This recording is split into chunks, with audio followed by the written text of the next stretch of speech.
such a country bumpkin, Sextus. This is Rome. We have communal toilets. We all go together. 20. The forbidden forks. While other courts on the continent had been using forks for years, the English were hesitant to adopt this dining improvement. It wasn't until the 18th century that fashionable English forks got an extra tine or two and an elegant curve to assist them to handle food. Still, the two-tine type was used throughout the Victorian era in rural areas of England and among individuals who saw no need in throwing away perfectly good silverware. However, this was not an easy modification to achieve. When Englishmen first saw forks, they were suspicious of them and made fun of them. Many people in the Middle Ages believed the three-pronged utensil was reminiscent of the devil's pitchfork and hence an impure and ungodly device. The fork did not fully take off, at least among the aristocracy, until the 18th century in France, with various other civilizations following suit, if only for looks. 19. Bengal famine of 1943. The Bengal famine of 1943 was caused by humans in British India's Bengal province. An estimated 800,000 to 3.8 million people died in the Bengal region from starvation, malaria, and other diseases exacerbated by malnutrition, population dislocation, filthy circumstances, and a lack of health treatment. Millions were impoverished as the crisis wreaked havoc on major areas of the economy and shattered society. Families eventually fragmented. Men abandoned their tiny farms and left home to look for jobs or join the British Indian Army, while women and children became homeless migrants, frequently traveling to Calcutta or other major cities in quest of organized aid. Our thumbnail is gruesome, as we can see many dead bodies hanging from a long cable which is attached to two cliffs. Who are these people? Is this what detention looks like in certain countries? If anyone knows, don't hesitate to let us know in the comments. 18. Cowboy hat. The cowboy hat is a prominent symbol of American culture, symbolizing the cultures of the American South, West, and Southwest. The sight of the hat conjures up memories of farming, ranching, and forging one's own path in a new frontier. The cowboy hat is an icon that embodies the American spirit. The earliest cowboy hat appeared in the 1860s, although we can trace its origins back to the 13th century. Mongolian horseback riders are recorded, wearing hats with a lofty crown and wide brim to keep their heads warm and their faces and necks protected from the sun. When European pioneers began coming into the American West in the 1800s, there was no standard hat. They wore a variety of headwear, including top hats, bonnets, sailor caps, improvised coonskin caps, and many others. Enter the cowboy hat, which we all know and love. As previously stated, the sombrero worn by Mexican vaqueros is said to have inspired American pioneers to construct the cowboy hat. John Batterson Stetson is credited with inventing the first American cowboy hat, and he has a fascinating background. In 1865, John B. Stetson created a new hat style dubbed Boss of the Plains. He made it to be tough, waterproof, lightweight, and fashionable. The earliest hats were constructed of fur felt and included a sweatband to distinguish between the front and back, lining, and a chin strap. They were generally painted in simple gray, black, brown, or white. When most people think of a cowboy hat, they don't envision the Stetson. The brim and top were both circular and flat. As the Stetson gained popularity, changes and alterations transformed it into the modern cowboy hat. 17. James Jameson's fascination with cannibalism. James Jameson, the heir to the Jameson Irish Whiskey Company, once paid 6 handkerchiefs for a 10-year-old slave girl to draw the incident in which cannibals slaughtered, maimed, and eventually ate her. Apparently, Jameson was fascinated with cannibalism and wanted to experience it himself. In 1890, while traveling in Africa, Jameson and his translator came across a cannibalistic tribe, which gave him an opportunity to fulfill his morbid desire. Jameson approached the tribe's chiefs, who informed him that if he wanted to watch the ceremony, he needed to buy a slave girl to be slaughtered. Jameson returned a few minutes later with a 10-year-old girl he had purchased from a nearby slave trader for 6 handkerchiefs. The interpreter then approached the chiefs and told them the girl was a gift from a white man who wanted to see her eaten. According to an eyewitness account of the incident, the cannibals tied the girl to a tree and stabbed her twice in the stomach. The locals then sliced portions of her flesh while Jameson sat sketching in his notepad. Jameson and his translator proceeded to the chief's hut, where Jameson completed his watercolor sketches. Napoleon Bonaparte's height misconception. Napoleon Bonaparte, one of the world's most recognizable cultural icons, is usually depicted with one hand in his waistcoat and short and aggressive. His alleged small stature and fiery temper inspired the term Napoleon complex, which refers to the widely held belief that short men compensate for their lack of height through domineering behavior and aggression. According to 3 French sources, his valet, General Gourgaud, and his personal physician Francesco Antomarchi, Napoleon's height was slightly more than 5 feet 2 inches. Using the French measurements of the time, that equates to around 1.67 meters, or slightly less than 5 feet 6 inches, which is slightly above average for a Frenchman in the early 1800s. So, If Napoleon was of average height, where did the legend of his diminutive stature originate? In fact, it was mostly the work of one man, British cartoonist James Gilray. Gilray's caricatures of Napoleon were so popular and influential that Napoleon said at the end of his life that Gilray did more than all the armies of Europe to bring me down. From the start, Gilray satirized Napoleon as a thunderous, boastful, if not necessarily short, character. In one cartoon, the speech bubble threatens to overwhelm the body of Napoleon. However, in this image, he appears to be more muscular than small. It was a later cartoon that introduced the diminutive image we know today. 15. Genghis Khan. Genghis Khan founded and controlled the Mongol Empire from 1206 until his death in 1227, during which time it grew to become the world's biggest contiguous empire. Genghis Khan was one of the most feared and revered commanders of his era. He built a Mongol military strength that was superior to everything else he encountered. After spending most of his life uniting the Mongol tribes, Khan began a series of military expeditions that conquered much of China and Central Asia. He was generous and fiercely loyal to his followers, yet merciless to his foes. He welcomed guidance from a variety of sources in his quest for world dominance, which he felt was predestined for him by the shamanic supreme deity Tengri. The Mongol army under Genghis slaughtered millions of people, but his conquests also allowed for increased trade and cultural contact across an unparalleled geographical range. In Russia and the Muslim world, he is known as a backward, violent despot, but his legacy has recently been reassessed by Western researchers.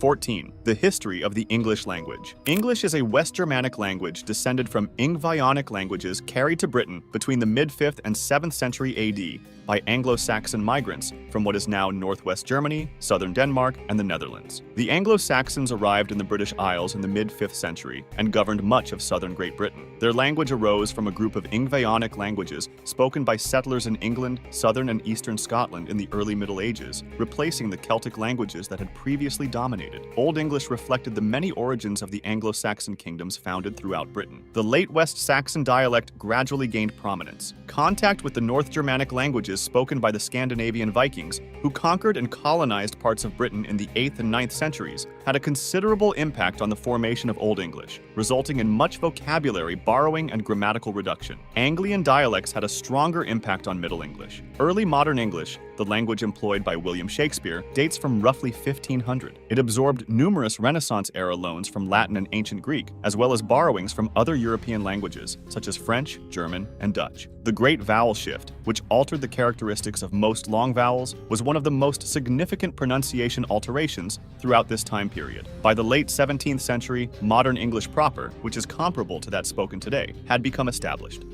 13. Real life of pirates. Have you ever wondered what life was like on a pirate ship? When pirates weren't robbing merchant ships, what did they do at sea? Many pirates arose because of Europe's numerous conflicts when hostilities ended, and there was no work for former soldiers or mercenaries. Instead, one of the few available positions was as a member of a pirate ship's crew. But life as a pirate was anything but exciting. The pirates were subjected to poor food, hazardous conditions, and inadequate medical care. If the doctor was hurt, the ship carpenter would be called in to perform any necessary amputations. If the carpenter was also hurt, the cook was summoned. They did, however, have a pension plan in which a tenth of the loot stolen was put into a trust fund in case they were injured in battle. It was a better deal than the Royal Navy or Merchant Marines could offer the sailors. Pirate life may appear to be exciting in the movies, but it was not the reality.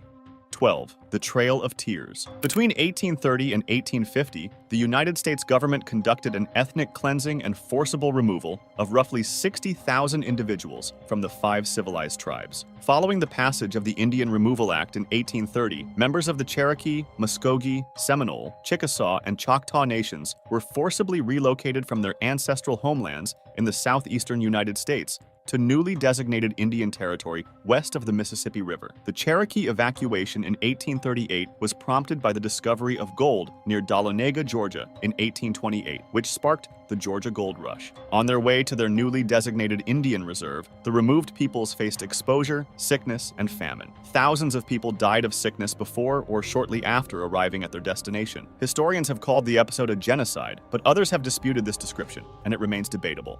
11. Ancient Roman aqueducts. The Romans built aqueducts throughout their republic and later empire to transport water from distant sources into cities and villages. Water from aqueducts was used to provide public baths, latrines, fountains, and private homes, as well as mining, milling, agriculture, and gardening. Rome's earliest aqueduct, completed in 312 BC, delivered water to a fountain in the city's livestock market. By the 3rd century AD, the city had 11 aqueducts, supporting a population of over 1 million in a water-intensive economy. Most of the water served the city's numerous public baths. Cities and towns throughout the Roman Empire followed suit, funding aqueducts as objects of public interest and municipal pride, an expensive yet necessary luxury to which all could and did aspire.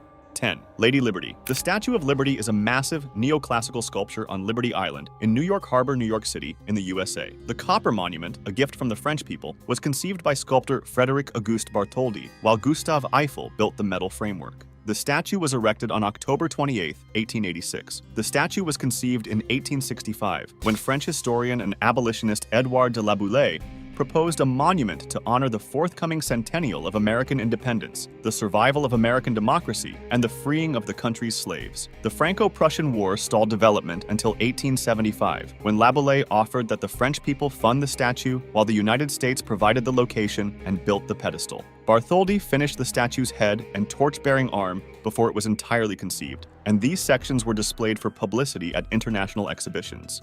9. The Dancing Plague of 1518. Residents of Strasbourg, then part of the Holy Roman Empire, were struck by a sudden and seemingly uncontrollable urge to dance in July 1518. When a woman known as Frau Trophea stepped into the street and began to silently twist, twirl, and shake, the hysteria began. She continued her solo dance-a-thon for nearly a week, and before long, about a dozen other Strasbourgeois had joined in. By August, the dancing epidemic had claimed the lives of up to 400 people. With no other explanation, local physicians blamed the phenomenon on hot blood and advised the afflicted to simply gyrate the fever away. A stage was built, and professional dancers were hired. The town even hired a band to provide background music, but the marathon quickly took its toll. Many dancers passed out from exhaustion. Some even died because of strokes and heart attacks. The bizarre episode lasted until September, when the dancers were whisked away to a mountaintop shrine to seek forgiveness. The Strasbourg dancing plague may sound legendary, but it is well documented in 16th century historical records. It's also not the first time this has happened. Similar manias occurred in Switzerland, Germany, and Holland, though few were as large or as lethal as the one that occurred in 1518. 8. Secret History of Mount Rushmore. Nearly 3 million people visit the Black Hills of South Dakota each year to see Mount Rushmore, where the carved busts of 4 American presidents stand 6 stories tall. The monument's original vision was even grander than it is today. There's no better proof of this than the fact that the monument's equally grandiose artist has begun work on a hidden room within the mountain, intended to inform future civilizations about why the sculptures were placed there. It should come as no surprise that the man who carved massive heads into a mountain was himself larger than life. Gutzon Borglum, the Idaho-born son of a Danish immigrant, had already established a name for himself by the time South Dakota's state historian approached him about carving a mountain in the Black Hills. So, as he began what would become a 14-year, $1 million project, his thoughts turned to how he and the rest of civilization would be remembered when they were gone, rather than how he'd etch 4 60-foot faces into a mountain. After all, we know very little about the people who built Stonehenge. Without our assistance, how can future civilizations, or even visiting extraterrestrials, appreciate our legacy? Mount Rushmore construction began in 1927, and Borglum's massive Hall of Records began in 1938. Positioned just behind Abraham Lincoln's hairline, he envisioned this chamber housing all the information anyone would ever need about the mountain and the country, including historical artifacts such as the Constitution and the Bill of Rights. Visitors would climb an 800-foot rock staircase and look up at a gold-plated eagle 38 feet wide through an 18-foot tall doorway. Unfortunately, the US government did not share his vision and instead demanded that he concentrate on the faces. Borglum died 3 years after starting work on the room, just a few days shy of his 74th birthday. He never completed the faces, let alone the room. 7. History of Ancient Roman Plumbing. The ancient Roman plumbing system was a legendary feat of civil engineering, bringing fresh water from hundreds of kilometers away to urbanites. Rich Romans had hot and cold running water, as well as a sewage system that removed waste. The waterworks were then upgraded around 2,200 years ago when lead pipes were discovered, allowing the entire system to be dramatically expanded. The city's obsession with lead pipes gave rise to the widely held belief that Rome fell due to lead poisoning. According to a new study, the city's lead plumbing infrastructure was at its largest and most complicated during the centuries preceding the empire's peak. Water gushing through Rome's pipes was said to have picked up lead particles. The Tiber River, whose waters passed through both harbors, received runoff from Rome's plumbing system. However, because the lead particles sank quickly in the calmer harbor waters, experts hypothesized that depositional layers of lead in the soil cores would correspond to a more extensive network of lead pipes. Simply put, more lead in a layer equals more water flowing through lead pipes. Though this lead most likely did not harm marine life, it did leave a distinct imprint. 6. The amusing myth about Benjamin Franklin. Benjamin Franklin went outside one day in 1752, flew his kite during a thunderstorm, and discovered electricity when it was struck by lightning. Right? Well, no. There are a few errors in the sentence. Franklin carried out the experiment while remaining undercover. There was no lightning strike, and he certainly did not invent electricity. He only established the link between lightning and sparks produced by other objects he and his colleagues had been experimenting with, such as Leyden jars. 5. Microwave kitchen marvels. Percy Spencer, a self-taught engineer working on a radar project for the defense giant Raytheon, accidentally invented the microwave in 1945. He discovered a melted chocolate bar in his pocket while testing a new vacuum tube called a magnetron. He decided to try another experiment, this time by placing some popcorn kernels near the magnetron and watching them pop into fluffy popcorn. Spencer then placed an egg near the magnetron, and the egg began to move as the heat inside the egg created pressure. Spencer noticed that the yolk had become hot after the egg exploded. He realized that the magnetron's low-density energy could quickly cook food. He built a metal box with an opening into which he fed microwave power. The trapped energy created a high-density magnetic field inside the box. He placed food inside the box, and the energy's heat cooked the food. The microwave oven was invented. 4. Wild Bill Hickok. The most frequently held view is that poker evolved from the French game poke. When French sailors arrived in New Orleans with their goods in the 1800s, they carried the game with them, and it spread along the Mississippi. By the mid-1800s, a regular 52-card deck had replaced the original 20-card deck that poke demanded, and the rules had been changed, and the name anglicized to poker. The game rose in popularity during the 19th century as the western frontier spread, and it was usual for the game to be played for money. The game spread further during the Civil War and the Great Gold Rush, and the Wild West saw the advent of all kinds of players. Cheating, hustling, gambling, and violence became associated with the game. Famous poker players like Doc Holliday, Wild Bill Hickok, and Pat Garrett are inextricably tied with the Wild West saloons. What is now known as the Dead Man's Hand card combination got its name from a tale that it was the 5-card stud or 5-card draw hand held by Wild Bill Hickok when he was shot in the back of the head on August 2, 1876 by Jack McCall. Hickok's final hand allegedly contained aces and eights from both black suits. According to Carl W. Bryan's book, the cards were collected from the floor by a guy named Neil Christie, who subsequently handed them on to his son. The son, in turn, informed Mr. Bryan about the hand's makeup. Christie's son revealed the actual identities of these cards to me. The ace of diamonds with a heel mark on it, the ace of clubs, the 2 black eights, clubs and spades, and the queen of hearts with a small drop of Hickok's blood on it, despite nothing of the sort was recorded immediately after the shooting. 3. The Great Dane. Juliana was a medal-winning Great Dane. She received 2 Blue Cross medals, the first for extinguishing an incendiary device, and the second for alerting her masters to a fire that had started in their shop. In April 1941, 2 years into World War II, incendiary bombs were dropped across Britain as part of the Blitz. One such device is thought to have fallen through the ceiling of the home where Juliana and her owner lived. The dog is said to have stood over the bomb and urinated on it, putting out the fire and preventing it from spreading. She received her first Blue Cross medal for her actions. 2. Gladiatrix. The gladiatrix is the female version of the gladiator in ancient Rome. Female gladiators, like their male counterparts, competed against one another or wild animals to entertain spectators at various games and festivals. There is very little known about them. They appear to have used roughly the same equipment as male gladiators, but were vastly outnumbered and probably certainly considered an exotic oddity by spectators. They appear to have been introduced during the very late Republic and early Roman Empire and were legally outlawed from 200 AD onwards. Their presence is only known from a few tales penned by members of Rome's aristocracy and a handful of inscriptions. 1. President Zachary Taylor. Zachary Taylor was an American military leader who served as the 12th President of the United States from 1849 to his death in 1850. Taylor was a career commander in the United States Army, rising to the rank of Major General and becoming a national hero for his achievements during the Mexican-American War. As a result, he was elected to the White House despite his unclear political ideas. His major aim as president was the preservation of the Union. He died 16 months into his term from a gastrointestinal illness. Most of these were fun to discover, especially the real story of the Statue of Liberty, because frankly, I didn't learn any of this in school. Which one was your favorite? Why don't you let us know in the comments below? Well, that's it for now. If you enjoyed this video, please give us a like and let us know in the comments what you think. Check out our other videos and subscribe to be part of the fun. Click on the notification icon so you can see our new videos as soon as they're uploaded. Thanks for watching and see you next time.